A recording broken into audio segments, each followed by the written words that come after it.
Na kamishna wa kaunti ya Nandi Wilberforce Kilonzo ametoa wito kwa wadau kushirikiana ili kuimarisha kampeni za uhamasishaji kuhusu afya ya akili kufuatia ongezeko la visa vya watu kujitoa uhai. Wengi waathiriwa ni wanaume katika kaunti hiyo, hali ambayo inazua wasiwasi miongoni mwa jamii. Akizungumza wakati wa hafla ya huduma mashinani, Kilonzo alisema kuna haja ya hatua za haraka kuchukuliwa ili kushughulikia changamoto hiyo inayozidi kushika kasi.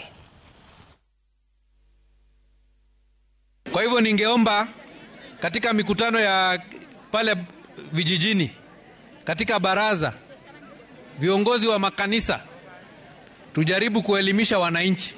Mtu akiwa na shida anapaswa kufanya nini? Njia moja ya kutatua shida ama msongo wa mawazo ni kueleza rafiki yako kile ambacho unapitia.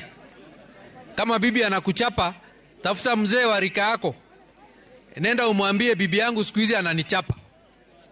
Atakwambia vile unaweza ukasaidika. Ikiwa pengine hauna rafiki kama mzee, unaweza ukapelekea ujumbe, nenda kwa ofisi ya chief. Eleza chifu wako kwamba bibi yangu siku hizi ananinyima chakula. Yeye na watoto wake wameungana wananihangaisha kwa boma. Na utaona chief atachukua hatua, atachukua hiyo kesi, ataitatua, badala ya wewe kuamua kwamba dunia imefika mwisho na kuchukua uhai.